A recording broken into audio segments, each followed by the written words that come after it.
أعوذ بالله من الشيطان الرجيم بسم الله الرحمن الرحيم قد أفلح من تزكى وذكر اسم ربه فصلى صدق الله العظيم وصدق رسوله النبي الكريم ونحن على ذلك من الشاهدين والشاكرين والحمد لله رب العالمين إن الله وملائكته يصلون على النبي يا أيها الذين آمنوا صلوا عليه وسلموا تسليما اللهم صل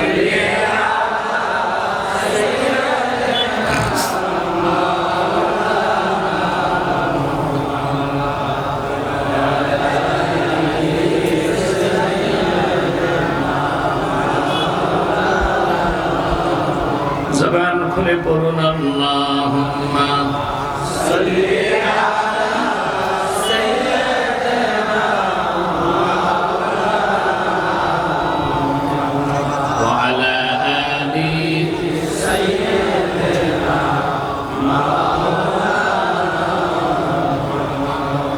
मेरा दिल तड़प रहा है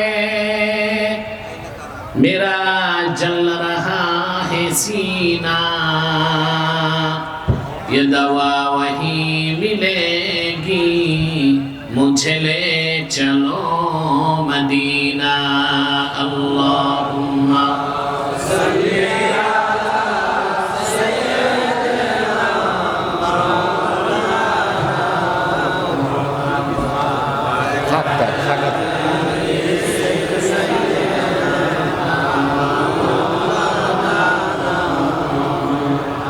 मदीने की हवा से जन्नती बू आती है खाके पाके मदीना में नूरे जन्नत चमकती है अल्लाहुम्मा सल्ली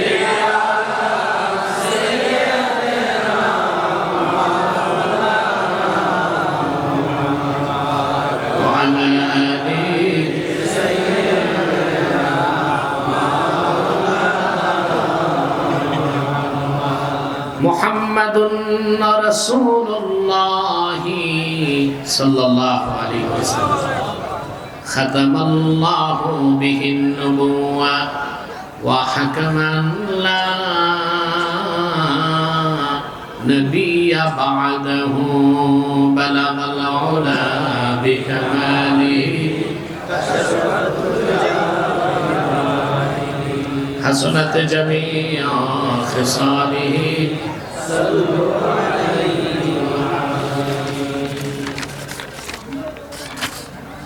सात दिन ব্যাপী ডাঙ্গা আন্তর্জাতিক ইসলামী মহাসম্মেলনের আজকের রাতের সম্মানিত সভাপতি হাজারাত উলামায়ে কেরাম তুলাবায়ে ইজাম প্রচন্ড ব্যস্ততার মধ্যে যারা আজকের মহতী মাহফিলে উপস্থিত হয়েছেন স্বেচ্ছায় সানন্দে স্বতঃস্ফূর্তভাবে মনের আনন্দে শুধুমাত্র কোরআনুল কারীমের দুর্বার টানে প্রবল আকর্ষণে তাদের সকলকে অন্তরের অন্তঃস্থল থেকে জ্ঞাপন করছি মুবারক সবটুকুন শুকরিয়া আল্লাহ সুবহানাহু ওয়া তাআলার জন্য যিনি আজকের বরকতপূর্ণ মাহফিলে আমাদেরকে আসার ও বসার তৌফিক মেহেরবানি করে ভিক্ষা দান করেছেন। সেজন্য আসুন আমরা সকলে একবার অবনত চিত্তে হৃদয়ের আবেগ অনুভূতি উজাড় করে সমবেত কণ্ঠে বলি আলহামদুলিল্লাহ। অগণিত অসংখ্য দরুদ ও সালাম আল্লাহর সৃষ্টির প্রধান আকর্ষণ, বিশ্ব সভার সভাপতি, সকল নবী রাসূলগণের মাথার তাজ, শামসুল হিদায়াত, বদরুদ্দুজা, সাইয়্যিদুস সাকালাইন, ইমামুল মুরসালিন, খাতামুন নবিয়্যিন আল মুরসালিন, আফতাবে নবুওয়াত, শাহনশাহে রিসালাত, সরকারে দো জাহান, সুলতানুল মদিনা, নবিয়ুল আম্বিয়া, হুজুরে আকরাম, নূরে মুজাসসাম, নূরুন আলা নূর, সাইয়্যিদিনা হাবিবিনা শফিঈনা মাওলানা মুহাম্মদ সাল্লাল্লাহু আলাইহি ওয়াসাল্লামের উপর আল্লাহ তাবারাকা ওয়া তাআলা যাকে আজ থেকে প্রায় ১৫০০ বছর আগে প্রেরণ করেছেন সর্বশ্রেষ্ঠ ও সর্বশেষ নবী ও রাসূল হিসেবে, যার পরে আজ পর্যন্ত পৃথিবীতে অবশ্যই কোনো প্রকার নবী কিংবা রাসূল অবশ্যই আসে নাই, অবশ্যই এখনো নাই, অবশ্যই কিয়ামত পর্যন্ত আসবে না। সম্মানিত সুধী, আপনারা কষ্ট করে বসে আছেন, আমি কিছু কৈফিয়ত দিব আমার পক্ষ থেকে। প্রথম কৈফিয়ত, আমি খুব অসুস্থ ক্লান্ত। আজকে দিনে আমার মাহফিল ছিল বগুড়া গাবতলীতে দিনে। একবার ভাবছিলাম আমি বাসায় না যে হেলিকপ্টার নিয়ে এখানে নেমে যাব, রাতে ওয়াজ করে যাব। টের পাইলাম আমাকে 10টার আগে দিবে না, বেশি আগে তো বসাও যাবে না। তো ভাবলাম বাসায় চলে যাই, রাতে গাড়িতে আসবো। তো গাড়িতে আসতে যাই আপনাদের এটা কি পয়েন্টটার নামটা ভুলে গেছি না, তারাবোর পর থেকে 1 ঘন্টা দীর্ঘ জ্যাম। তা আমি তো অসুস্থ ক্লান্ত, দুঃখ কষ্ট অবসাদ নিয়ে এসেছি। আপনাদের সুন্দর চেহারাগুলো দেখে সব কষ্ট চলে গেছে। প্রতিদিন বক্তব্য শুনে এসেছেন। আমি আজকে সূরাতুল আ'লা থেকে আপনাদের সামনে 2টা আয়াত মাত্র তেলাওয়াত করেছি। খুব সংক্ষেপে এই 2টো আয়াতকে কেন্দ্র করে নির্ভরযোগ্য মুফাসসির এবং মুহাদ্দিসগণের দৃষ্টিকোণ থেকে কিছু কথা আপনাদের সামনে তুলে ধরার চেষ্টা করব ইনশাআল্লাহ। স্বেচ্ছাসেবক, বাচ্চাদের আওয়াজ বন্ধ করো পিছনে। ভূমিকাতে একটি কথা বলবো। দাঙ্গা কর্তৃপক্ষ আপনাদের 7 দিনের মাহফিল করে রুহের খোরাকের ব্যবস্থা করে, ঠিকটা তো ঠিক মতো বললেন না। মুহাক্কিকগণ বলেন খাদ্য 2 প্রকার। আম্মাল গিযাউ ফাহুয়া নাওআন, গিযাউন তাকুমু বিহিল আবদান ওয়া গিযাউন তাকুমু বিহিল আরওয়াহ। এক প্রকার খাদ্য যা খেলে স্বাস্থ্যটা ঠিক থাকে, সুঠাম দেহ হয়, না খেলে মানুষ কষ্ট পায়, দেরি করলে মরে যায়। আরেক প্রকার খাদ্য যা গ্রহণ করলে রূহটা পবিত্র হয়, শক্তিশালী হয়, নূরানি হয়। সুবহানাল্লাহ। আল্লাহ রাব্বুল আলামিন মানুষের দেহটা তৈরি করেছেন মাটির সারনির্যাস থেকে, সেজন্য দেহের সব খাদ্য আসে মাটি থেকেই। চাল ডাল গম আটা শাকসবজি ফল ফলাদি সব মাটি থেকে আসে, কিন্তু রূহটা এসেছে আসমান থেকে, সেজন্য রূহের খোরাকটাও এসেছে আল্লাহর কাছ থেকেই। সুবহানাল্লাহ। এই যে গিজায়ে রূহ,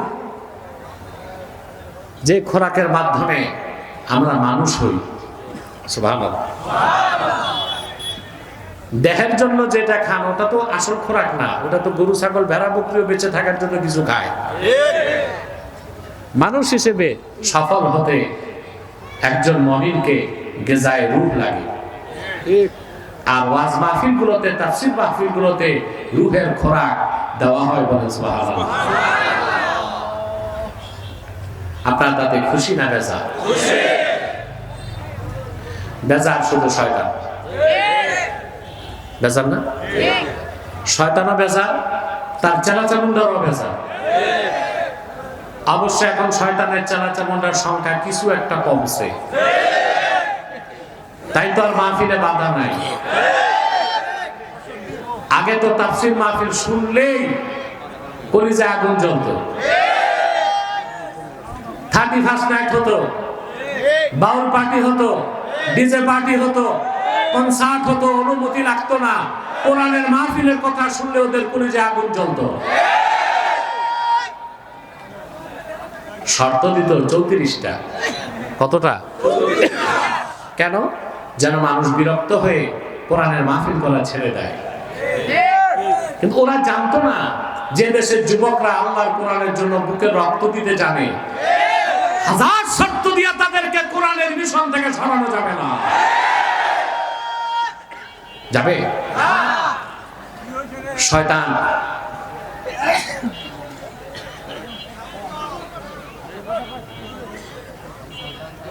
একজনের মাথায় হ্যাং হয়েছে, আর কিছু। সম্মানিত সুধী, শয়তান কিন্তু লেগে আছে। একটু পরই তো আমরা মোনাজাত করব, শয়তান যেন এর আগে উঠাইতে না পারে। আমরা নেক নিয়ত করি, শয়তানের নাপাক গেলে একটা চপেটা ঘাত করতে চাই। রাজি আছেন? আমরা নিয়ত করছি কিছুক্ষণ পরে আজকের মোনাজাত করে গুনাহ মাফ করে নিষ্পাপ বেহেশতে আল্লাহওয়ালা হয়ে বাড়ি যেতে চাই। কারা কারা রাজি আছেন? হাত তুলে দেখা।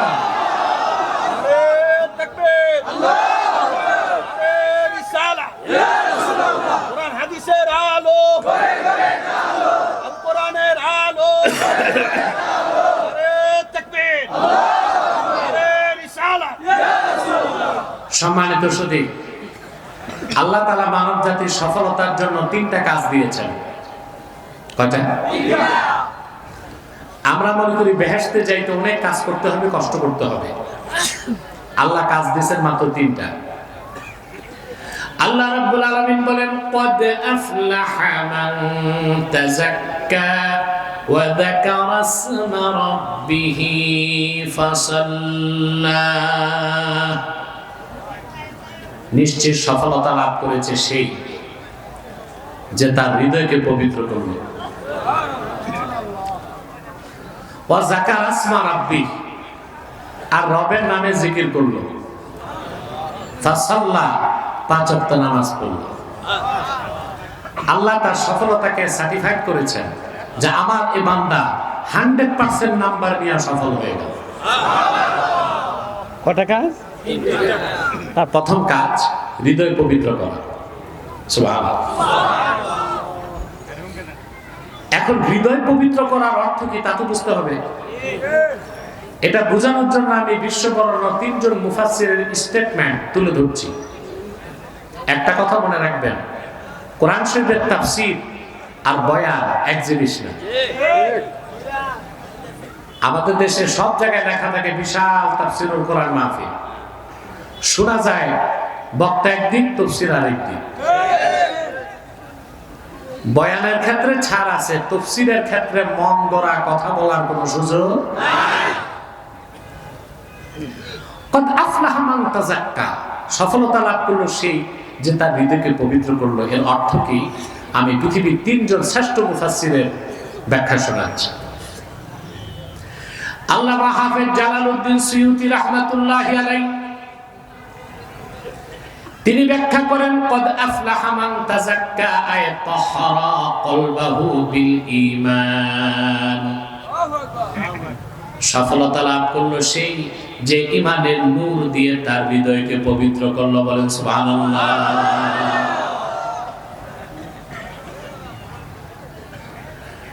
বিশ্ববরণ্য আরেকজন মুফাসসির আল্লামা ইমাম ইমাদউদ্দিন ইবনে কাসির রাহমাতুল্লাহি আলাইহি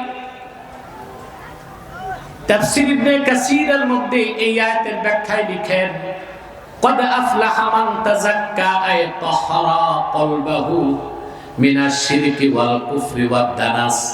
যে ব্যক্তি তার হৃদয় থেকে শিরক কুফর আর আবর্জনা বাতিল আকীদাকে ধুয়ে মুছে সাফ করে ইমানের পোশাক দিয়ে তার হৃদয়কে আচ্ছাদিত করলো, সে লোকটাই সফলতা লাভ করলো, বলেন সুবহানাল্লাহ।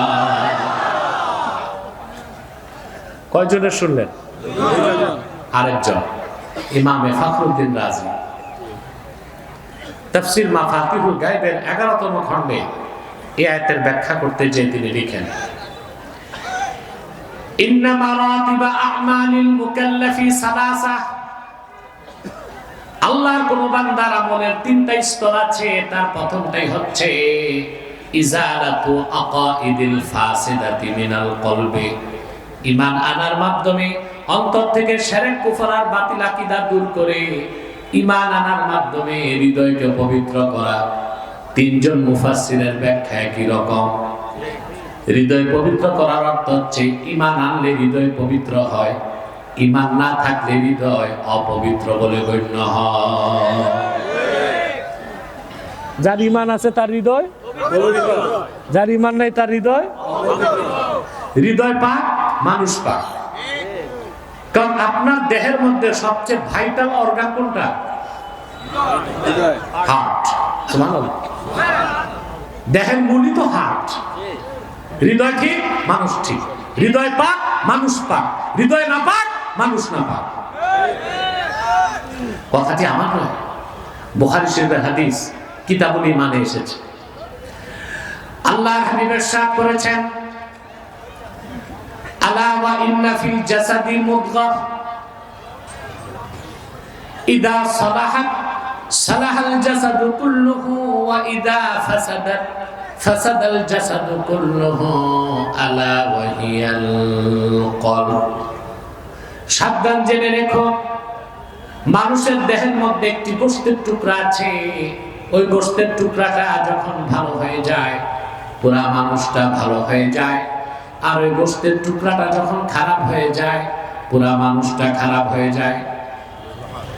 সাবধান জেনে রেখো, সেই গোশতের টুকরার নাম হচ্ছে কলব, হার্ট, হৃদয়, দিল, মন, অন্তর। কোনটা বুঝছো?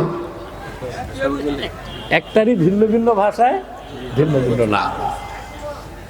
রাসূল করিম সাল্লাল্লাহু আলাইহি ওয়াসাল্লামের এই হাদিসের সামনে আধুনিক চিকিৎসা বিজ্ঞান মস্তক নত করে দিয়েছে। সুবহানাল্লাহ। হইল না? পুরুষের কণ্ঠে বলেন সুবহানাল্লাহ।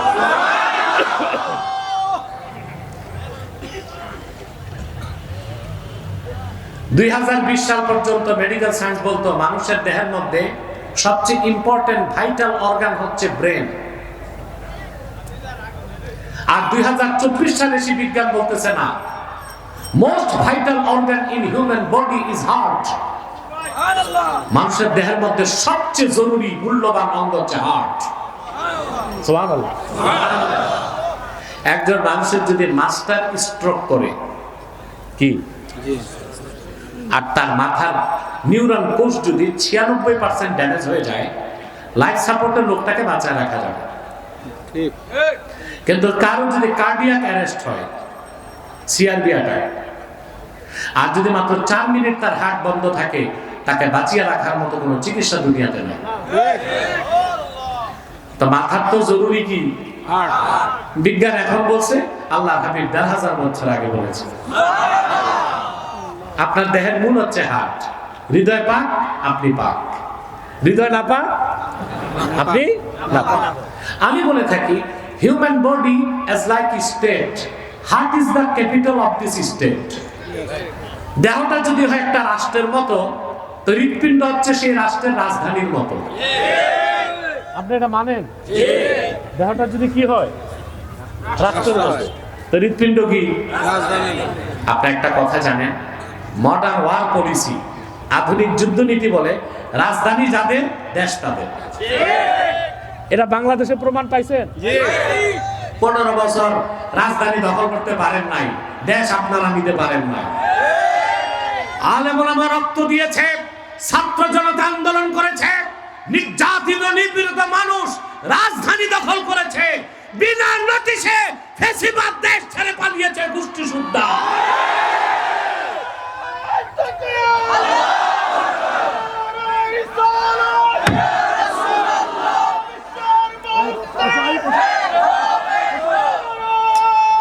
এটা তো মাথায় ডিস্টার্ব।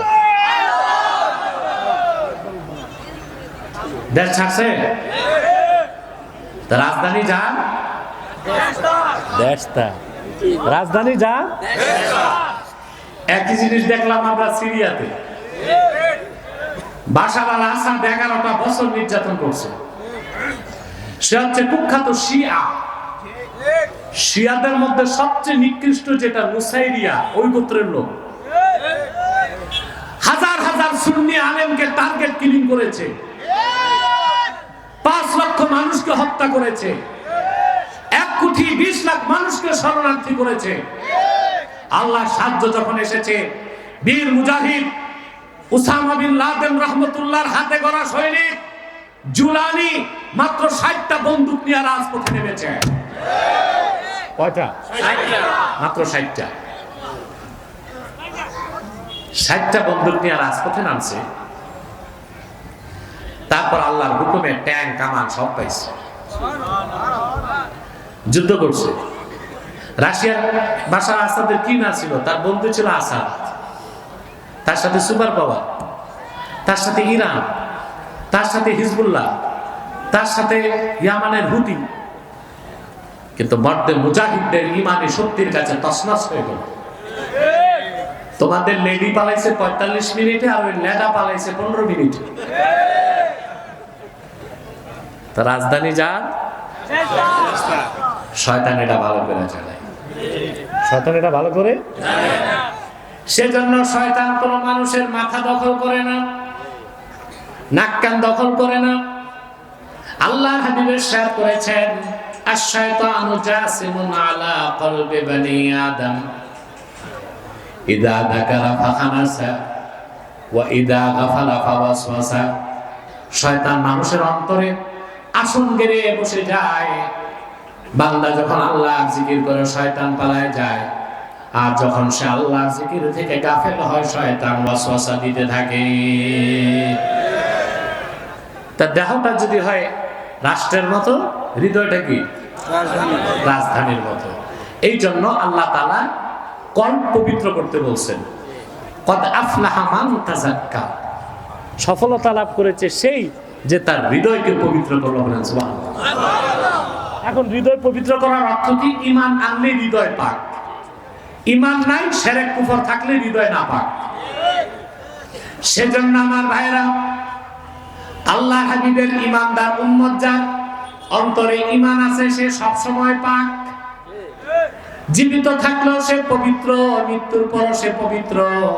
অপরদিকে যার ঈমান নাই, কাফের মুশরিক বেঈমান, ও যদি লাখ সাবান দিয়ে 70 বার শীতলক্ষায় গোসল করে তারপর সে নাপাক। হৃদয় নাপাক, ব্যক্তি নাপাক। হৃদয় পাক, ব্যক্তি পাক। আমি কি বুঝাতে পারছি? বুঝতেছেন?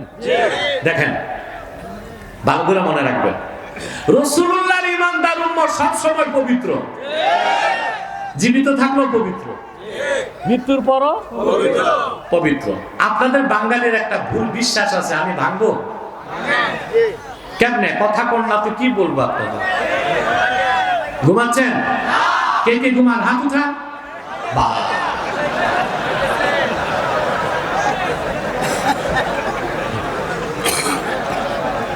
একেই বোধহয় বলা হয় না বুঝে বাঙালি, না হুজুগে বাঙালি। না হুজুগে বাঙালি, না না বুঝে বাঙালি। প্রিয় ভাইরা শুনতেছেন, আপনার একটা ভুল ধারণা যে আপনার যখন স্ত্রীর কাছে যান, ফিজিক্যাল রিলেশন হয়, গোসল ফরজ হয় না? এটা তো সত্য। তা আপনারা মনে করেন আপনারা নাপাক হয়ে গেছেন বলে গোসলটা ফরজ হয়েছে। ঘটনা কি তাই? আল্লাহ কি বিয়ে শাদী দিছে প্রতি রাতে নাপাক হইতে? আরে মুমিন কখনো নাপাক হয় না, এটা বুখারী শরীফের হাদিস। আল্লাহর হাবিব ইরশাদ করেছেন, সুবহানাল্লাহ, ইন্নাল মুমিনা লা ইয়ানজুসু হাইয়ান ওয়ালা মাইয়াতা। সবটুকুন পবিত্রতা আল্লাহ রাব্বুল আলামিনের। আমার ইমানদার উম্মত কখনো নাপাক হয় না, জীবিত থাকলেও পবিত্র, মৃত্যুর পরও পবিত্র।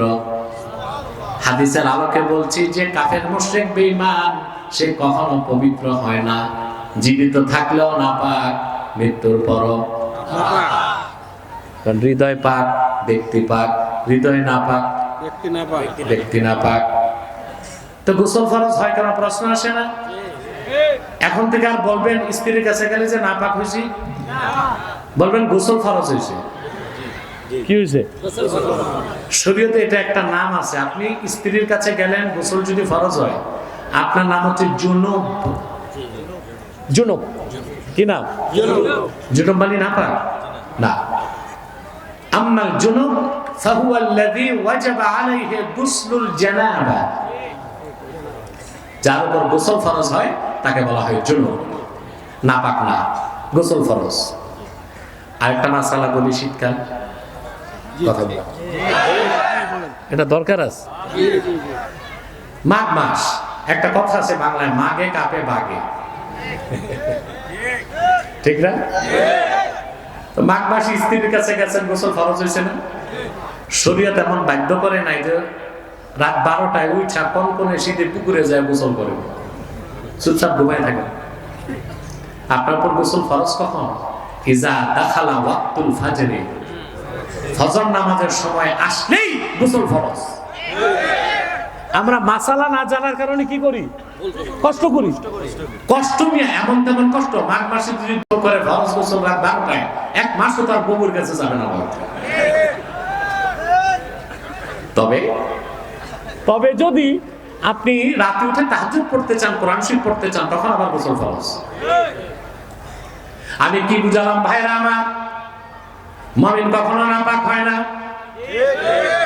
কাফের কখনো পাক হয় না। সেজন্য আল্লাহ বলেছেন, ক্বাদ আফলাহা মান তাযাক্কা, সফলতা লাভ করেছে সেই যে তার হৃদয়কে পবিত্র করলো ঈমান দিয়ে। বলেন সুবহানাল্লাহ। সফলতার জন্য প্রথম কাজ হচ্ছে আপনাকে ঈমান এনে হৃদয় পবিত্র করতে হবে। যদি আপনার ঈমানে গড়বড় থাকে, ঈমান যদি ঠিক মতো না আনেন, কোনোভাবে শিরক আর কুফর যদি অন্তরে ঢুকে, সেখানে ঈমান থাকবে না। আর যেখানে ঈমান থাকবে না, ওই নাপাক অন্তর নিয়ে নামাজ, রোজা, হজ, যাকাত করলে 2 পয়সার কাজে আসবে না। ডাঙ্গাবাসী, এখানে তো শুধু ডাঙ্গার লোক না, নরসিংদীর লোক, নরসিংদীবাসী নারায়ণগঞ্জেরও আছে। যাক, এখন বললে অনেক জায়গার লোক বলবে আমি নারায়ণগঞ্জ, আমি এটা সেটা, বহুত কিছু, দরকার নেই। আমার ভাইয়েরা, একটি কথা বলে যায়, জীবন আপনি যত যাই করুন, এমন কোন কাজ করবেন না যেন শিরক কুফর হয়। যদি জীবনে একটা শিরক বা কুফর করেন, আপনি কাফের বা মুশরিক হয়ে যাবেন, আপনার হৃদয় অপবিত্র হয়ে যাবে। কাল হাসর ময়দানে আপনার হাসর হবে কাফের হিসেবে, মুশরিক হিসেবে, আপনি কোনোদিন নাজাত পাবেন না। পক্ষান্তরে আপনি যদি ঈমানটা বাঁচান, শিরক আর কুফর থেকে হৃদয়কে পবিত্র রাখতে পারেন, যত বড় গুনাহগার হন না কেন, আপনার হাসর হবে উম্মতে মুহাম্মাদি পরিচয়। বলেন সুবহানাল্লাহ। আপনাকে আল্লাহ বেহেশত দিবেন দিবেন দিবেন, ফার্স্ট চান্সে নয়, সেকেন্ড চান্সে। সুবহানাল্লাহ। ফার্স্ট চান্সে নয়, সেকেন্ড চান্স। এটা আমার কথা না, বুখারী শরীফ কিতাবুল ঈমানের হাদিস। রাসূল কারীম সাল্লাল্লাহু আলাইহি ওয়াসাল্লামের হাদিস থেকে দেখা যায়, কোন মুমিন যদি শিরক আর কুফর না করে, যত বড় গুনাহগার হোক, জিনাকার হোক, চোর হোক, ডাকাত হোক, বেনামাজি হোক, ফাহুয়া ইলাল্লাহ ইন শাআ আফা আনহু ওয়া ইন শাআ আকাবাহু। যে তার আমল নামায় শিরক আর কুফর না থাকে, তার হৃদয়টা কি? পবিত্র। ব্যক্তি গুনাহগার, হৃদয় কি? পবিত্র। লোকটা কি? পবিত্র। আল্লাহ তাকে ফার্স্ট চান্সও মাফ করে বেহেশত দিতে পারে। আর যদি তারা জাহান্নামে দেন, শাস্তির পর অবশ্যই তারা বেহেশত দিবে। কিন্তু যে লোকটার আমলনামায় শিরক বা কুফর আছে তার হৃদয় কি? লোকটা কি? অপবিত্র। তার হাজারো নামাজ রোজা কোনো কাজে আসবে না, তার ফাইনাল ডেস্টিনেশন হবে জাহান্নাম। বলে নাউজুবিল্লাহ। আল্লাহ কখনো শিরকের গুনাহ, কুফরের গুনাহ মাফ করবেন না। আল্লাহর হাবিবের একজন জলিলুল কাদার সাহাবী ছিলেন ওয়াহশী রাদিয়াল্লাহু তাআলা। নাম শুনছেন ভাই? ওয়াহশী। এই ওয়াহশী সেই লোক যে নিজ হাতে রাসূলুল্লাহর আপন চাচা আমির হামজাকে শহীদ করেছিল। সিরাত ইবনে হিশামে এসেছে, ওয়াহশী বলেন আমি উহুদ ময়দানে যুদ্ধ করতে যাই নাই, ভাড়াটে খুনি হিসেবে গিয়েছিলাম শুধু রাসূলুল্লাহর চাচাকে হত্যা করার জন্য। আমি আমার হাতের বর্ষাটা রাসূলুল্লাহর চাচার সিনার মধ্যে বিদ্ধ করলাম। সাইয়্যিদুশ শুহাদা, দুনিয়ার সমস্ত শহীদগণের মহান নেতা হযরত আমির হামজার পবিত্র দেহটা উহুদ ময়দানে লুটিয়ে পড়ল। আবু জাহেলের স্ত্রী হিংস্র নারী নষ্টা ভ্রষ্টা হেন্দা যে আমির হামজার সিনা বিদীর্ণ করে কাঁচা কলিজা বের করে চর্বণ করেছে, নাক আর কান কেটে মালা পরিধান করে উল্লাস করেছে। আল্লাহর হাবিব সাল্লাল্লাহু আলাইহি ওয়াসাল্লাম উহুদ ময়দানে ওনার দাঁত শহীদ করেছিলেন, এত ব্যথা পান নাই। আপন চাচার করুণ শাহাদাতের দৃশ্য দেখে রাসূলুল্লাহ যত ব্যথা পেয়েছিলেন। মক্কা বিজয় হয়ে গেল। ওয়াহশী বলেন আমি মক্কা ছেড়ে পালায়ে যাচ্ছি।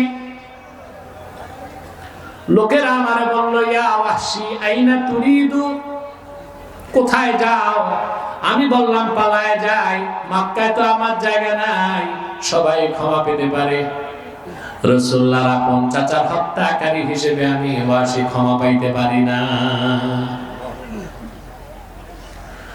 লোকেরা বলল রে ওয়াহশী, একটিবার রাহমাতুল লিল আলামিনের কদমে চলে যাও, মুহূর্তের মধ্যে তোমার মতো ওয়াহশীর তিনি মাফ করে দিতে পারেন। ওয়াহশী বলেন বুক ভরা শঙ্কা নিয়ে আল্লাহর হাবিবের কদমের সামনে যে দাঁড়ায় গেলাম। রাসূলুল্লাহ আমাকে দেখে বললেন কি নাম তোমার? আমি বললাম ওয়াহশী। কোন ওয়াহশী? আপনার চাচার হত্যাকারী। কেন এসেছ? ঈমান আনতে এসেছি, ক্ষমা চাইতে এসেছি। রাসূলুল্লাহ বললেন আমি কোনোদিন চাই নাই তুমি আমার কাছে আসো, যেহেতু চলেই এসেছো ক্ষমা করে দিলাম, আর ইসলামের দরজা তোমার জন্য খোলা আছে। সুযোগ বুঝে ওয়াহশী বললেন ইয়া রাসূলুল্লাহ ইয়া হাবিবাল্লাহ লা উসলিমু হাত্তা আসমা কালামাল্লাহ, যতক্ষণ পর্যন্ত আল্লাহ তাআলা আপনার কাছে ওহী নাযিল করে না জানাবেন, আপনার নূরের জবান থেকে দুই কানে না শুনবো, আমি ঈমান আনলে আল্লাহ আমারে জাহান্নাম দিবেন না, মাফ করে দিবেন, তখনই ঈমান আনবো।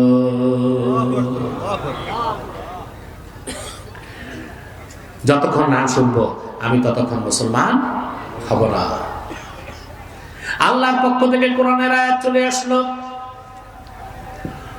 والذين لا يدعون مع الله إلها آخر ولا يقتلون النفس التي حرم الله إلا بالحق ولا يزنون ومن يفعل ذلك يلقى أثاما।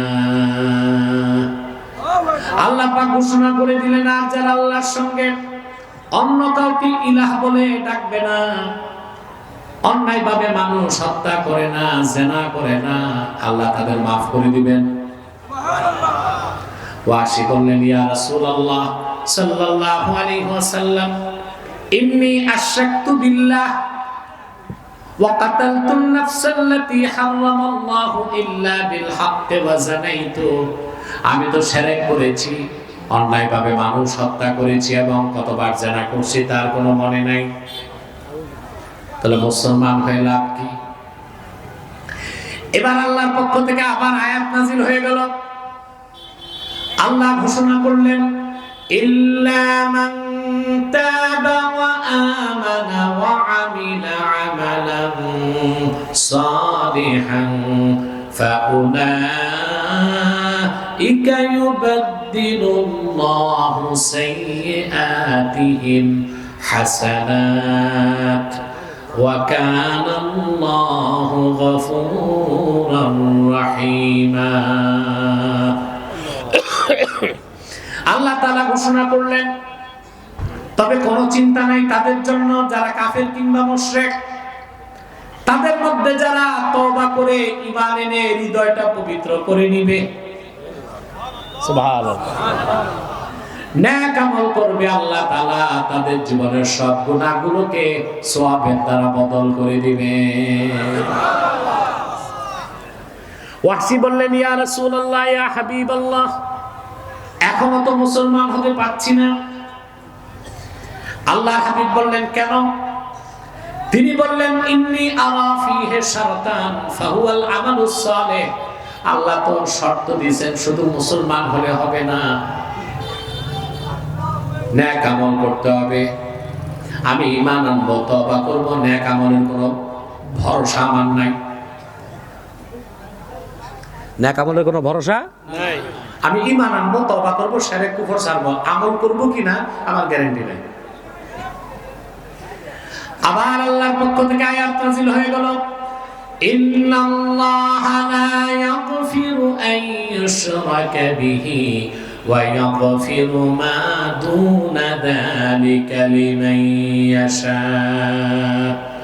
নিশ্চয় আল্লাহ রাব্বুল আলামিন, আল্লাহর সঙ্গে কেউ যদি অন্য কোনো ব্যক্তি বা বস্তুকে শরীক করে, সেই মুশরিক কিংবা কাফেরকে আল্লাহ মাফ করবেন না। এছাড়া আল্লাহ যাকে চান তারে মাফ করে দিবেন।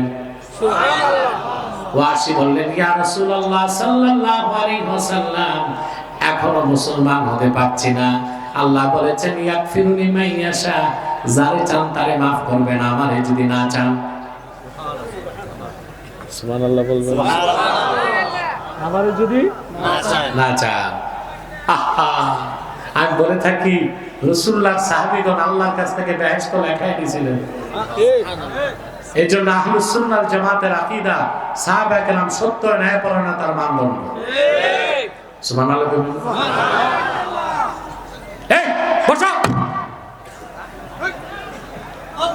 রাত হইতে না হইতেই নড়াচড়া শুরু হয়ে গেছে। 8-10-15 মিনিট হাজার হাজার মানুষের সাথে মুনাজাত করে যাবা, এই কিসমত তো তোমার নাও হইতে পারে আগামীতে।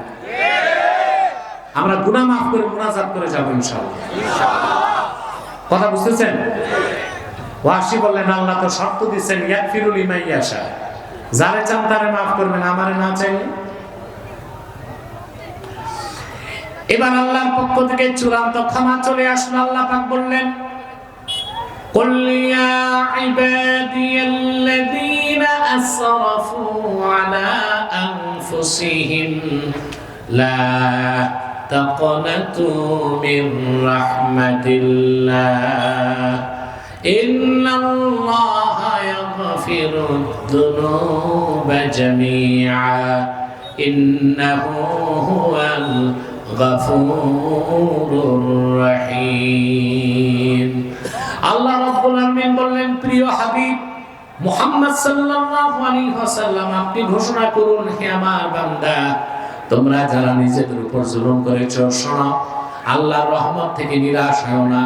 যদি তোমাদের ঈমান ঠিক থাকে, শিরক আর কুফর থেকে বাঁচতে পারো, আল্লাহ তাআলা খুশি হলে জীবনের সব গুনাহ মাফ করে দিবেন। তাহলে সফলতার জন্য প্রথম কাজ হচ্ছে ঈমান এনে হৃদয় কি করা? পবিত্র করা, শিরক আর কুফর ছাড়া। আপনারা শিরক কুফর করেন? জি। কেউ পীর মুরিদের নামে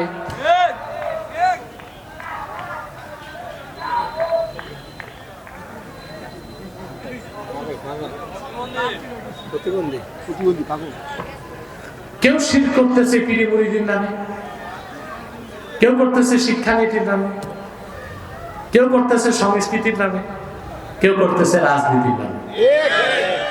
করে না? সকল প্রকার শিরক বাদ দিতে হবে, কুফর বাদ দিতে হবে।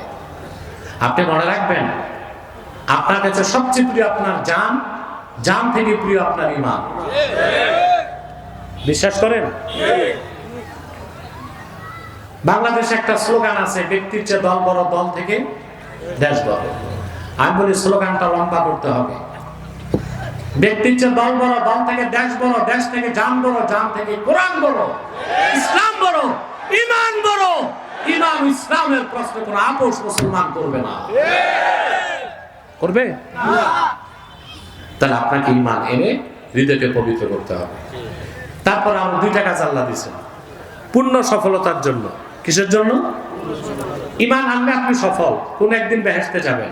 আর আপনার কি ট্রানজিট করে বেহেশতে চান না ফার্স্ট চান্সে? কেন? আপনাদের মধ্যে যদি শখ থাকে একটু ট্রানজিট করব, অর্থাৎ জান্নাতটা একটু দেখবো কি কি আছে, আবু জাহেল আবুল হাবের কি অবস্থা, শখ আছে নাকি? ফার্স্ট চান্সে বেহেশতে চান? তাহলে আরো 2টা কাজ। যাকারা ইসমা রাব্বি, রবের নামে জিকির করলো, ফাসাল্লা, নামাজ পড়লো। এখন জিকির কি বুঝেন আপনারা? জি না। আমার দেশে জিকির বুঝি আমরা সকালে 10 মিনিট জিকির, বিকালে 10 মিনিট জিকির, তারপর সারাদিন সুদ খায়, ঘুষ খায়, পাল্লায় ওজনে কম দেয়, খাদ্যে ভেজাল মিশায়, এতিমের সম্পদ লুণ্ঠন করে, আপন ভাইকে ঠকায়, খেতের সীমানা ধাক্কায়, বিচার আচারে বসলে 2 দিক থেকে 2 পকেটে বাইপাস করে। এটা ডাঙ্গায় নাই। নামের আগে হাজি, নামের পরে গাজী, 5 ওয়াক্ত নামাজি, কপালে বাক্কানা পড়ে গেছে নামাজ পড়তে পড়তে। বিচার নিয়ে গেছে রোজার দিন, ধমক দিয়া রোজার দিন দিনের বেলা কিসের বিচার? তারাবির পড়াশ। ও যে খাবে, রোজা রেখে তো সুযোগ নাই, এর জন্য বলে কখন? আচ্ছা ভাই, আল্লাহ দিনের বেলায় রোজা রাখলে দেখেন আর রাতে দেখেন না। তো এই জিকির করে তো লাভ নাই। জিকিরের উদ্দেশ্য কি এখানে বুঝাই দিব? ইমাম রাজিব তাফসীর শুনাইছিলাম না? উনি কি বলছিলেন? ইন্নামা রাতিবা আমালিল মুকাল্লাফি সালাসা, বান্দার আমলের 3টা স্তর। তার প্রথমটা হচ্ছে ঈমান এনে হৃদয় পবিত্র করা, 2 নাম্বার হচ্ছে ইস্তিহদারু মারিফাতিল্লাহি আযজা ওয়া জাল্লা ফিল কলবে। ঈমান আনার পর সর্বাবস্থায় অন্তরে আমার আল্লাহর মারিফতের নূর থাকতে হবে, আর আমার আল্লাহর জিকির অন্তরে জাগ্রত রাখতে হবে। আল্লাহর মারিফত লাগবে, কথা বলেন। এই জন্য আল্লাহর মারিফতের ইলমটা শিখতে আল্লাহ বা বুজুর্গ পীরের কাছে যাইতেই হবে। অনেকে না বুঝেই পীরি মুরিদির বিরোধিতা করে। আরে বেটা, তুমি মুফাসসিরের কাছে না গেলে তাফসীর বুঝবা না, মুহাদ্দিসের কাছে না গেলে হাদিস বুঝবা না, ইঞ্জিনিয়ারের কাছে না গেলে ইঞ্জিনিয়ার হওয়া যায় না, ডাক্তারের কাছে না পড়লে ডাক্তার হওয়া যায় না, আল্লাহওয়ালা বুজুর্গ ব্যক্তির কাছে না গেলে আল্লাহওয়ালা হওয়া যায় না। ইলমে তরিকাত, ইলমে তাসাউফ এটা ওয়াজিব। এটা কি? ইলমে শরীয়তটা ফরজ, আর ইলমে তাসাউফটা কি? ওয়াজিব।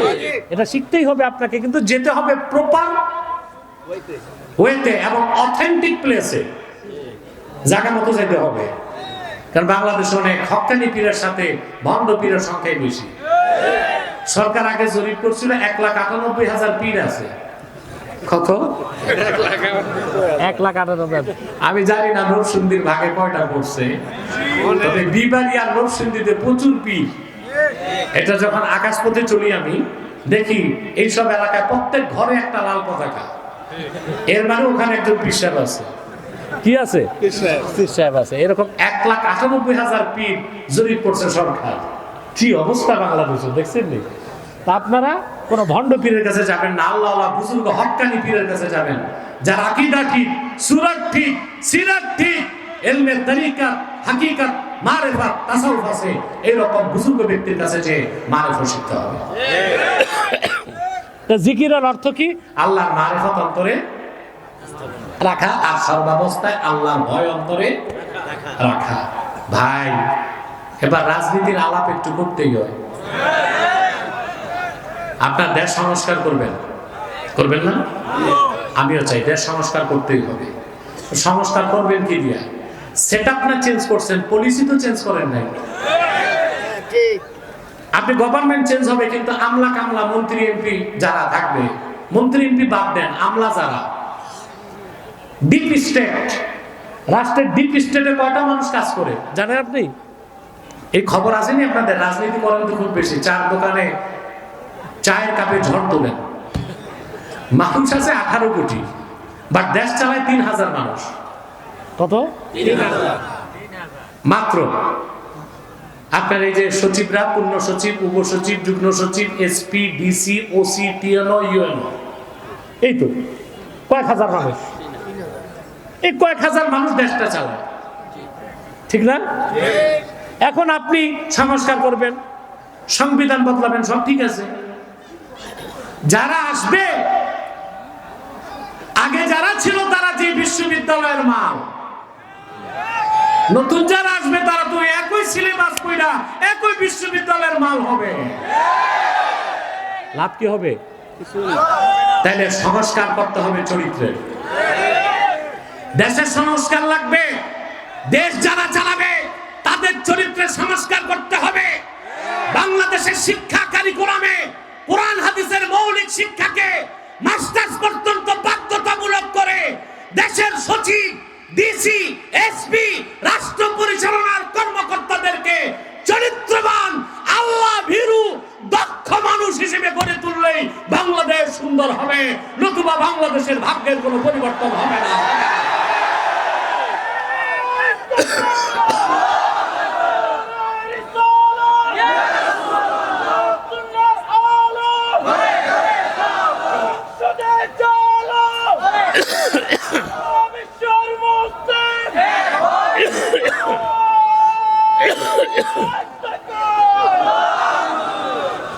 সম্মানিত সুধী, কথাগুলো খেয়াল করছেন?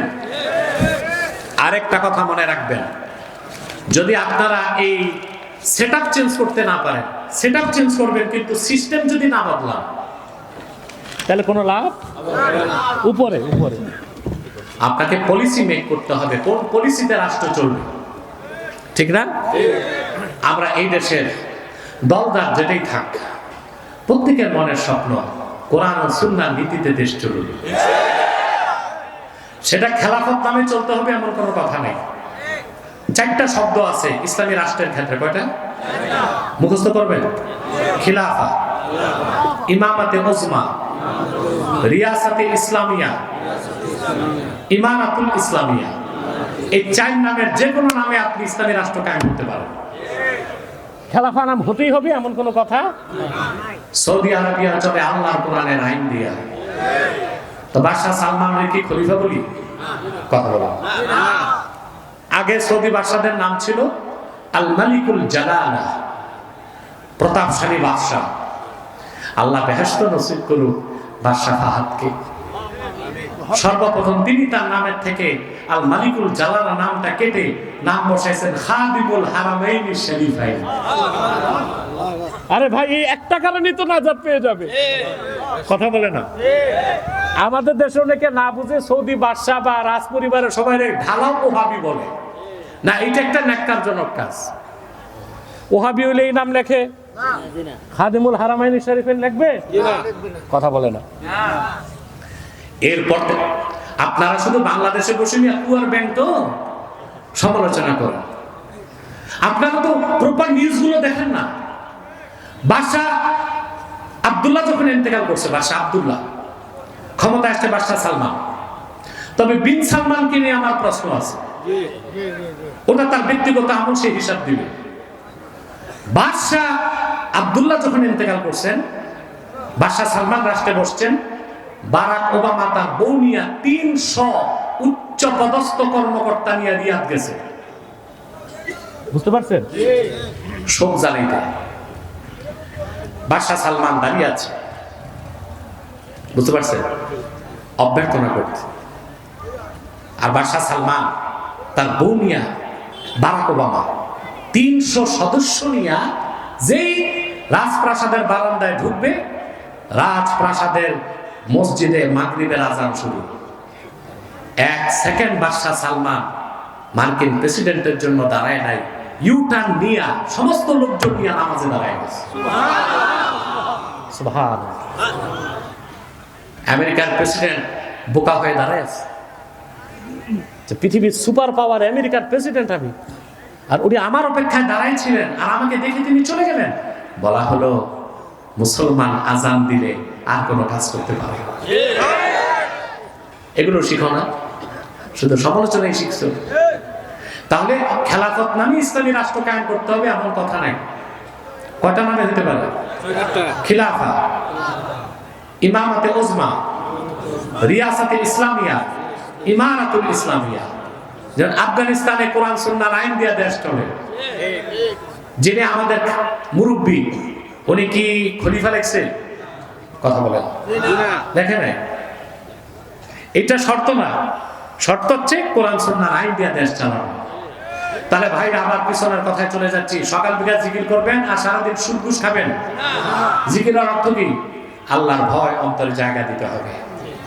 বাংলাদেশের সবচেয়ে বড় সমস্যা কি এখন? আগে কি ছিল, কি সমস্যা ছিল? 15 বছরে করাপশন, দুর্নীতি।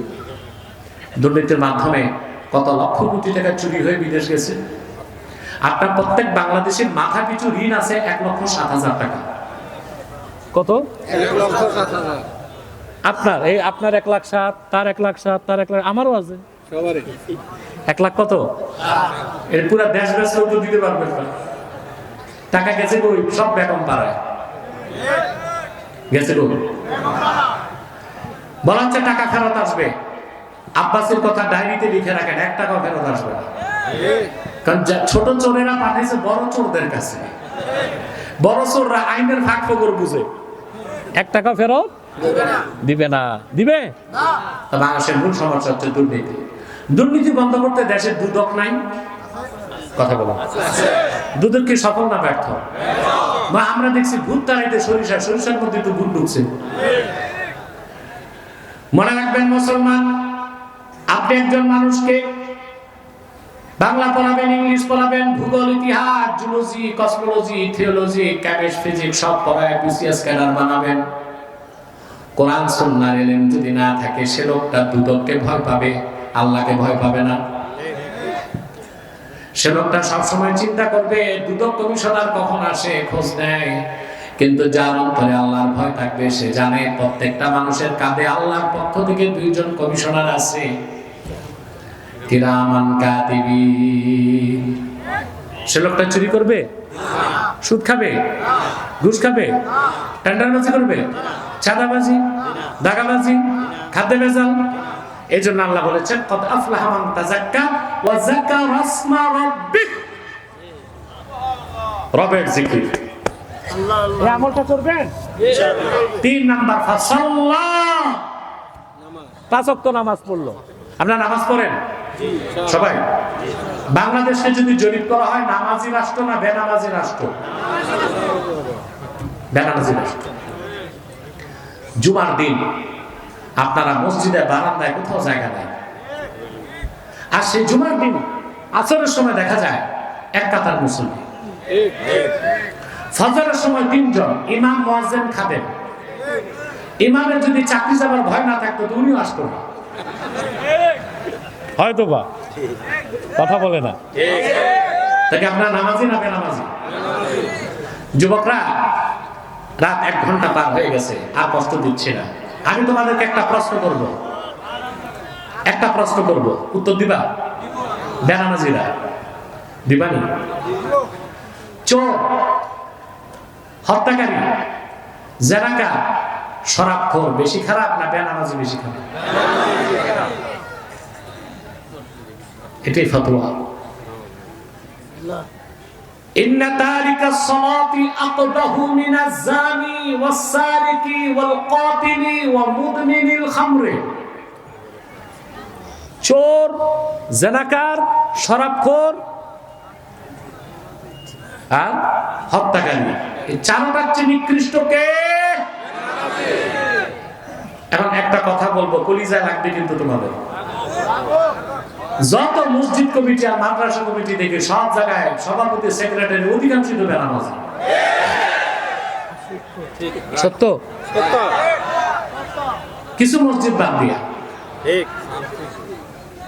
অথচ মসজিদের সভাপতি হবে সে যে 5 ওয়াক্ত নামাজ পড়ে, মসজিদের সেক্রেটারি হবে সে যে তাহাজ্জুদ নামাজ পড়ে। এগুলো আপনারা করেন না। আরে ভাই, ইসলামী রাষ্ট্র বানাবেন, ইসলামী রাষ্ট্রের আগে ইসলামী সমাজ বানান। আপনার রাষ্ট্রবিজ্ঞানের ছাত্র আছেন এখানে? পলিটিক্যাল সায়েন্সের থাকার তো কথা।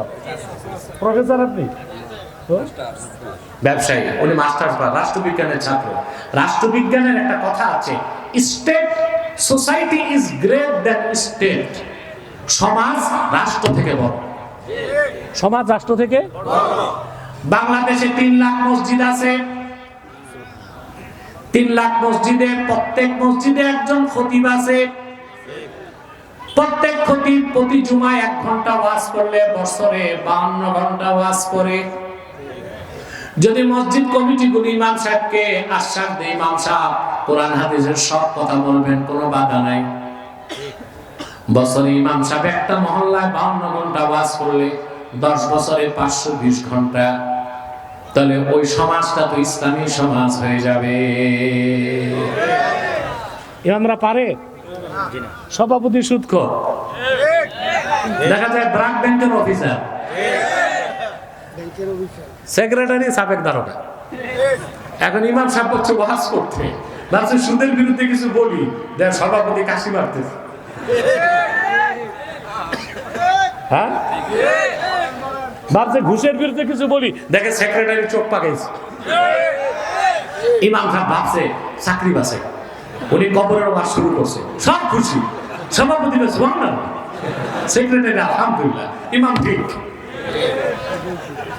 ইমাম আপনারা ইসলামী সমাজ বানান, পরবর্তী প্রজন্ম ইসলামী রাষ্ট্র বানায় দিবেন। সেজন্য আপনাদেরকে এস্টাবলিশ করতে হবে সমাজে। প্রত্যেক রাজনৈতিক দলে কিছু ভালো মানুষ আছে, নাই? তা আপনি আপনার রাজনৈতিক দলে যে লোকটা বেঈমান বেনামাজি ওইটারে বাদ দেন। আপনি তো একটা দলে ভোট দিবেন, ওই দলের নামাজি আর ইমানদার লোকটারে ভোট দেন। তাহলে বাংলাদেশের চেহারা বদলাবে, সংসদের রং বদলাবে। আপনারা তো এটা করেন না। আপনারা নিয়ে সব সব ঠিক থাকে, হই হই করে, আর নির্বাচনের আগের রাতে 600 টাকায় বিক্রি হন। আপনাদের মূল্য কতটুকু আমি জানি। এই কোরবানির সময় এক একটা বকরির দাম হয় 12,000 টাকা, আর ভোটের রাতে এক একটা ভোটারের দাম হয় শুধু 600 টাকা। ঠিক না? তাহলে ভাই নামাজ পড়বেন, নেত্রী আগে বাড়াই দিবেন কাদেরকে? দল আপনার যেটাই থাক, 2টা শর্ত দেখবেন। আপনার দলের যে লোককে ভোট দিবেন সে কাফের মোর্শেক হলে ভোট দিবেন না, বেনামাজ হলে ভোট দিবেন না। আপনার দলের যে লোকটা ইমানদার, অন্তত শিরক আর কুফর করে না, আর অন্তত 5 ওয়াক্ত নামাজ পড়ে, তাকে এগিয়ে দিবেন। পারবেন? তাহলে আপনাদের 5ই আগস্টের বিপ্লব সফলতার দিকে যাবে। আর যদি তা করতে না পারে, তো সিস্টেম চেঞ্জ হবে না, সেটআপ চেঞ্জ হবে, কিছুই হবে না। আপনারা আপনাদের পূর্বপুরুষ ধোঁকা খাইছে, আপনারা ধোঁকা খাইবেন। ধোঁকা খাইছে না? আপনাদের পূর্বপুরুষ ধোঁকা খাইছে না? 200 বছর ইংরেজরা ধোঁকা দিছে। 47-এ দেশ স্বাধীন করছেন, 24 বছর পাকিস্তানিরা ধোঁকা দিছে। 71-এ দেশ স্বাধীন করছেন, আপনাদেরকে যারা আশা আশ্বাস আকাঙ্ক্ষা দিয়েছিল, ওয়াদা করেছিল, তা তারা পূরণ করতে পারে না। আর কতকাল ধোঁকা খাবেন? এবার আপনারা আপনাদের নীতিকে নির্ধারণ করুন। কয়টা কাজ? قد أفلح من تزكى وذكر اسم ربه فصلى। নিশ্চয় সফলতা লাভ করলো সেই যে তার হৃদয়কে পবিত্র করলো, আর আল্লাহর নামে জিকির করলো, আর 5 ওয়াক্ত নামাজ পড়লো। সাদাকাল্লাহুল আযীম ওয়া সাদাকা রাসূলুল নবীল কারীম ওয়া নাহনু আলা যালিকা মিনাশ শাহিদিন ওয়াশ শাকিরিন। আলহামদুলিল্লাহ রাব্বিল আলামিন। এই বাবা, তোমরা উঠতেছো কেন? এই এই এই ওয়াজ হইছে, চলে যাবে। ভাবসাবে এরকম যে আউলিয়া কেরাম আর মুনাজাত লাগবে না, একটা লোক মুনাজাত না করে উঠবেন না। আমি কয়েকটা জরুরি কথা আমাদের সংগঠনের পক্ষ থেকে বলি, শেষ করে দিচ্ছি। এখানে আপনারা বিভিন্ন দল মতের লোক আছেন না ভাই? আমি দেখতেছি আপনারা রাজনৈতিক দলগুলোতে ঝগড়া করতেছেন। এটা কইরেন না, এটা করলে প্রত্যেক দলের ক্ষতি হবে। প্রত্যেক দলের তখন বিজাতিরা সুযোগ নেবে। আবারও বলছে আপনারা মুনাজাত না করে কেউ উঠবেন না ভাই, বসেন। আপনার এখানে বিভিন্ন দলমতের লোক আছেন, আপনাদের মধ্যে মাসলাগত পার্থক্য আছে, টুপি নিয়ে দ্বন্দ্ব আছে, কুর্তা নিয়ে দ্বন্দ্ব আছে, পীর নিয়ে দ্বন্দ্ব আছে, আছে না? ভাই আমার মাসলাক আমার, তোমারটা তোমার, দিন ইসলাম সবার। তিনটা ইস্যুতে আমরা এক হয়ে যাব। ইসলামের সুমহান স্বার্থ রক্ষায় আমরা ঐক্যবদ্ধ হয়ে যাব। মুসলমানদের মৌলিক দাবি আদায়ে আমরা এক হয়ে যাব। আর বাংলাদেশের স্বাধীনতা রক্ষায় আমরা এক হয়ে যাব। আমাদের এই তিনটে স্বার্থের বিরুদ্ধে বাংলাদেশে কাজ করতেছে তিনটে অমুসলিম সম্প্রদায়। তার মধ্যে সবচেয়ে জঘন্য হচ্ছে কুখ্যাত কাদিয়ানী সম্প্রদায়। নিঃসন্দেহে তারা কাফের এবং অমুসলিম। তাদেরকে যারা কাফের বলবে না তারাও কাফের। মানুষকে ধোঁকা দেয় তারা। মানুষকে তারা কাফের কারণ তারা আল্লাহর আখিরি নবী মুহাম্মদ সাল্লাল্লাহু আলাইহি সাল্লামকে আল্লাহর শেষ নবী হিসেবে বিশ্বাস করে না। চিল্লায় বলেন নাউজুবিল্লাহ। আপনি একটু ঘুরে বসেন ওই দিক, জনগণের দিকে। সেজন্য তারা কি? চিল্লায় বলেন তারা কি? মানুষকে ধোঁকা দিতে তারা মুসলমানদের মতো দাড়ি রাখে, টুপি লাগায়, নাম রাখে, তাই বলে কি মুসলমান হবে? দাড়ি রাখলে কেউ যদি মুসলমান হতে পারতো তো রবি ঠাকুরের চেয়ে বড় মুসলমান কে হইতো? টুপি লাগালে মুসলমান হওয়া যায়? দিল্লি পার্লামেন্টে অনেক হিন্দু এমপিও তো টুপি লাগায়। মুসলিম না মুসলিম? নাম রাখলে মুসলমান হওয়া যায়? এক শয়তান বোতলে পেশাব করে উপরে নাম লেখছে শরবত, শরবত হবে? তদ্রুপ কাদিয়ানীরা কাফের। আব্দুল আউয়াল, আব্দুল সামাদ, মুবাশশির আলী, কবির চৌধুরী, শাহরিয়ার কবির, নিঝুম মজুমদার, এসব নাম রাখার দ্বারা তারা মুসলমান হতে পারে। আমার ভাইরা, আমার বন্ধুরা, আমার আল্লাহ ও নূর নবীজি আমার মুহাম্মদ সাল্লাল্লাহু আলাইহি সাল্লামের ইসলাম ও কোরআনের হাজার হাজার হাজার বছর পরে বর্তমান ভারতের কুখ্যাত পাঞ্জাবের কুখ্যাত গুরুদাসপুরের কুখ্যাত কাদিয়ানে ইংরেজ আমলে এক শয়তান নিজকে নবী দাবি করছে। চিল্লায় বলেন নাউজুবিল্লাহ। শয়তানটার নাম রেখেছিল তার বাপ মির্জা গোলাম আহমদ কাদিয়ানী। সাবধান, তাকে গোলাম আহমদ বলা যাবে না, কারণ গোলাম আহমদ অর্থ আহমদ এর গোলাম। কোন কাফের কোনদিনও গোলাম আহমদ এর গোলাম হতে পারে না। আর কাদিয়ানের কাজ্জাব ছিল শেষ দরজার কুখ্যাত কাফের।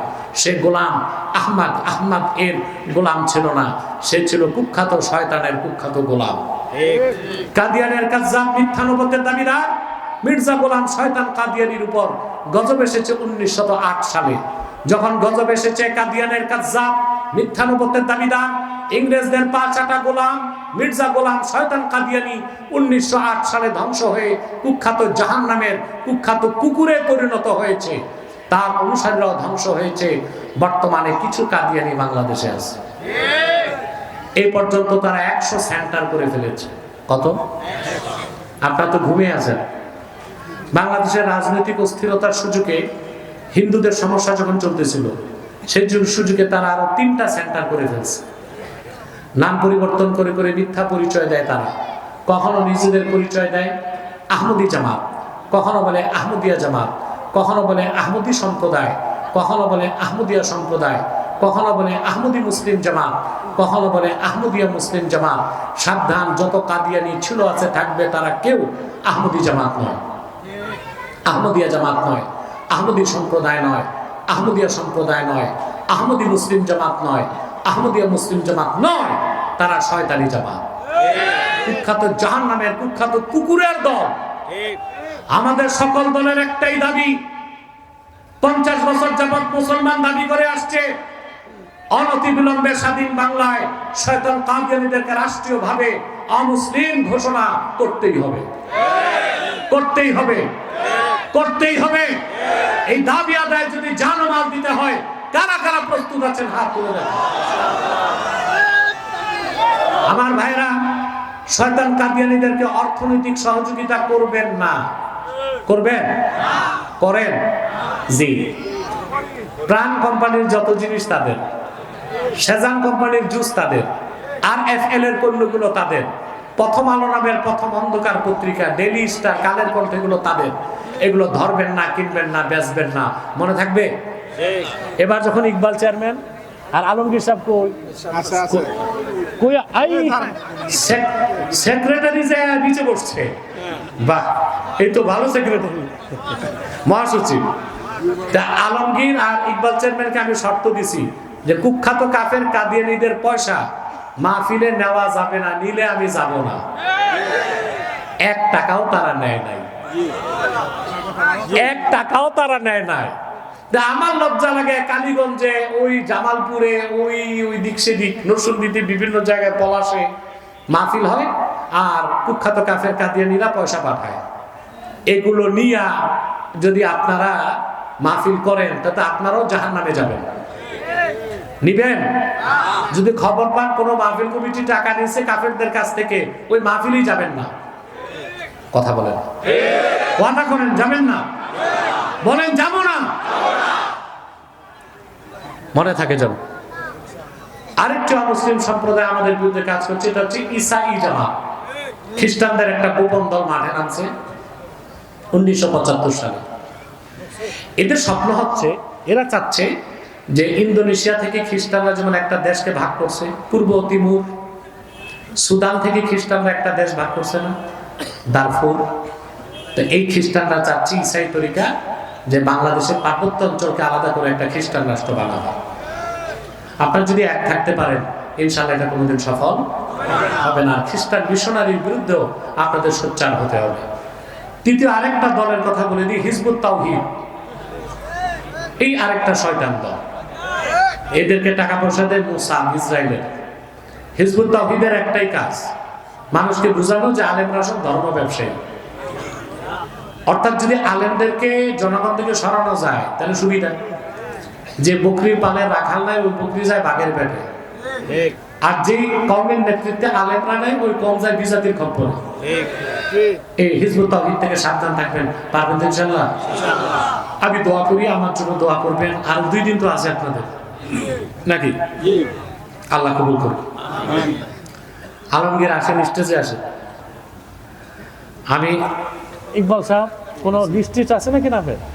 আচ্ছা আচ্ছা আচ্ছা, আপনাদের সম্মানিত সেনাপ্রধান জনাব ওয়াকারুজ্জামান সাহেবের মামা সাইদ খান ঢাকা সিএমএইচ হাসপাতালে চিকিৎসাধীন আছে। সেনাপ্রধান নিজে দোয়া চেয়েছে, আপনারা দোয়া করবেন।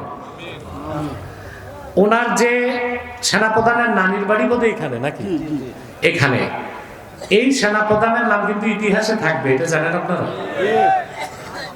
এই লোকটা কিন্তু জেনোসাইড করে নাই, জনগণের পক্ষ নিয়েছে। এই একটা কারণে এই দেশে তার নামটা ইতিহাসে থেকে যাবে, যে তিনি চাকরি বা তার জীবনের কোনো তোয়াক্কা করে নাই, তিনি দেশের মানুষের পক্ষ নিয়েছেন। আমরা দোয়া করি আল্লাহ তাকে শিরক থেকে, কুফর থেকে মুক্ত করে আল্লাহ তার দিনদার বান্দা হিসেবে কবুল করে। আমরা তার মামা সাইদ খান, ওনার জন্য দোয়া চাই, আপনারা দোয়া করবেন। ইন্তেজামিয়া কমিটির জন্য দোয়া করবেন। প্রধান উপদেষ্টা ডাঙ্গা ইউনিয়নের সাবেক চেয়ারম্যান আমাদের ইকবাল সাহেব আছে, আল্লাহর রহমতে, আলহামদুলিল্লাহ, তার জন্য দোয়া করবেন। সভাপতি ইসাক চৌধুরী, মহাসচিব আলমগীর হোসেন। আলমগীর হোসেন হজ করছে, মাশাআল্লাহ, আলহামদুলিল্লাহ। তারপরে সাংগঠনিক সম্পাদক মনিরুজ্জামান, কোষাধ্যক্ষ সাইফুল ইসলাম শাহিন এবং সকল স্বেচ্ছাসেবক এবং আমার যুবক ভাই আর ডাঙ্গা বাজারের ব্যবসায়ী, এদের বাদ দেওয়া যাবে না। সাথে পুলিশ ভাইরা, তারা সর্বোচ্চ আন্তরিকতার সাথে এই মাহফিলে শৃঙ্খলা রক্ষার কাজ করেছে এবং আমাকে সে 5 জনা থেকে নিয়ে আসছে। দোয়া করবেন আল্লাহ তাদের ইহকালকে কল্যাণময় করুক, পরকালকে উজ্জ্বল করে দিন।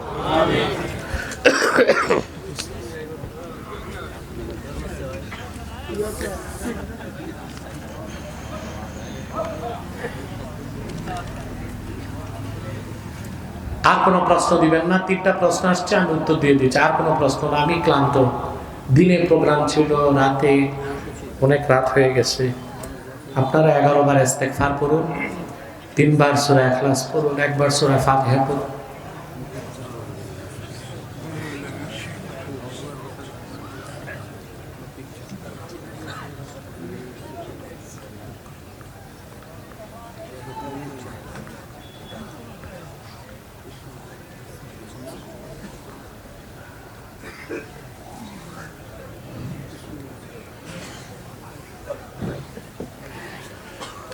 এক ভাই প্রশ্ন করেছেন, শিশু বাচ্চা আমরা জানি নিষ্পাপ। এখন একটা সম্প্রদায়ের নাম নিয়েছে, একটা সম্প্রদায়ের নামটা দরকার নাই, আমরা বলতে পারি কাফের মুশরিকদের বাচ্চা যারা, তারাও কি জান্নাত পাবে? প্রশ্ন দেখুন, আল্লাহর হাবিব সাল্লাল্লাহু আলাইহি ওয়াসাল্লামের হাদিস আছে, বুখারী শরীফের হাদিস, কুল্লু মাওলুদিন ইউলাদু আলাল ফিতরা ফাআবাওয়াহু ইউওয়াহিদানিহি আও ইউনাসসিরানিহি আও ইউমাজ্জিসানিহি। প্রত্যেক মুমিন, প্রত্যেক মানুষ জন্ম নেয় ইসলামের উপর, পরে তার বাপ মা তারে হয় ইহুদি বানায়, নয় খ্রিস্টান বানায়, নয় অগ্নি পূজারী বানায়। এই হাদিসের আলোকে বলতে পারি নাবালেগ থাকতে যে বাচ্চাগুলো মারা যাবে বেঁচে যেতে পারে।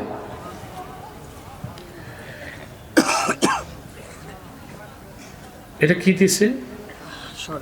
হাই সবের মাঠে কি হাসরের মাঠে কি মুসলিম এবং অমুসলিমরা একসাথে দাঁড়াবে? জি না। বড় মজার কথা ভাই, কাফের মুশরিক যাদেরই হাসর হবে তাদের তো সুরতি বিকৃত থাকবে, আলাদা থাকবে তারা, আর প্রত্যেক জান্নাতি মুমিনদের আলাদা 120টা কাতার হবে। রাসূলুল্লাহ সাল্লাল্লাহু আলাইহি ওয়াসাল্লাম ইরশাদ করেছেন, আহলুল জান্নাতি ইশরুনা ওয়া মিআতু সাফফিন, বেহেশতীদের কাতার হবে 120টা, এর মধ্যে আমার উম্মত হবে 80 কাতার। সুবহানাল্লাহ। ভিন্ন অবস্থা। ইকবাল সাহেব দোয়া করে দেন। আলমগীর 7 তারিখের ভিতরে আবার মাহফিল, আপনি কোন দিন থাকবেন আজকে একটু দাওয়াত দিয়ে দেন। আমি বলে দেব ইনশাআল্লাহ, আসবে। রব্বানা যালামনা আনফুসানা ওয়া ইন লাম তাগফির লানা ওয়া তারহামনা লানাকুনান্না মিনাল খাসিরিন। আল্লাহ তাআলা 7 দিন ব্যাপী ডাঙ্গা আন্তর্জাতিক ইসলামী মহাসম্মেলনে আজকের গভীর রাতে তোমার হাজার হাজার নেককার বান্দা, পর্দার আড়ালের মা বোন নিয়ে হাত তুলেছি। এতগুলো মানুষের মধ্যে যার দুটো হাত তোমার ভালো লাগে আল্লাহ, তার দুটো হাতের বিনিময়ে আমাদের জীবনের গুনাহ মাফ করে দাও। হৃদয়ের গভীর থেকে দোয়া করি আল্লাহ, তোমার আখিরি নবী নূর নবীজি আমার মুহাম্মদ মুস্তাফা সাল্লাল্লাহু আলাইহি ওয়াসাল্লাম আজ থেকে ১৫০০ বছর আগে দুনিয়ার থেকে বিদায় নিয়েছেন। হায়াতুন নবী হিসেবে জান্নাতুল ফেরদাউস রওজা মুবারকে বিশ্রাম নিয়েছেন। আল্লাহ জীবনে একবার তোমার আখিরি নবী নূর নবীজি আমার মুহাম্মদ মুস্তাফা সাল্লাল্লাহু আলাইহি ওয়াসাল্লামের জান্নাতুল ফেরদাউস রওজা মুবারকে উপস্থিত হয়ে গো আল্লাহ, তোমার হাবিবের নূরের কদমে দরুদ ও সালামের হাদিয়া দেবার আগে আল্লাহ তুমি ডাক দিও না। আল্লাহ তাআলা হৃদয়ের গভীর থেকে দোয়া করি আল্লাহ, তোমার আখিরি নবী নূর নবীজি আমার মুহাম্মদ মুস্তাফা সাল্লাল্লাহু আলাইহি ওয়াসাল্লামের নূরের শহর মদিনা মুনাওয়ারা একবার যারা জিয়ারত করতে পেরেছি, জীবনে বারবার জিয়ারতের জন্য তাদের কপালটা তুমি খুলে দাও। আল্লাহ তাআলা হৃদয়ের গভীর থেকে দোয়া করি আল্লাহ, তোমার আখিরি নবী নূর নবীজি আমার মুহাম্মদ মুস্তাফা সাল্লাল্লাহু আলাইহি ওয়াসাল্লামের নূরের চেহারা মোবারক স্বপ্নে একবার দেখে গো আল্লাহ, জান্নাত ওয়াজিব হবার আগে তুমি ডাক দিও না। একবার বা একাধিকবার যারা তোমার আখিরি নবী নূর নবীজি আমার মুহাম্মদ সাল্লাল্লাহু আলাইহি ওয়াসাল্লামের নূরের চেহারা মোবারক স্বপ্নে দেখার সৌভাগ্য লাভ করেছে, জীবনে বারবার দেখার জন্য তাদের কপালটা তুমি জান্নাতি কপাল বানায় দাও। আল্লাহ আমাদের অনেকের বাবা নাই, অনেকের মা নাই, অনেকের বাবা মা একজনও নাই। যত মানুষের বাবা মা দুনিয়ার থেকে বিদায় নিয়ে অন্ধকার কবরে চলে গেছে, আল্লাহ সকল মুসলমান বাবা মার কবরকে আল্লাহ তুমি জান্নাতের বাগান বানায় দাও। আল্লাহ পর্দার আড়ালে আমার মা বোন যারা হাত তুলে বসে আছেন, অবলা সরলা সতী সাধ্যী মা বোনদের সব জিন্দেগীর গুনাহ মাফ করে তাদের প্রত্যেককে এক একটি সোনার সংসার হাদিয়া করে দাও। ওয়া সাল্লাল্লাহু তাআলা আলা খায়রি খালকিহি নবিয়িনা মুহাম্মাদিন নূরিল্লাহ ওয়া আলা আলিহি ওয়া সাহবিহি আজমাইন বিরহমাতিকা ইয়া আরহামার রাহিমিন। আসসালামু আলাইকুম ওয়া রাহমাতুল্লাহি তাআলা ওয়া বারাকাতুহু।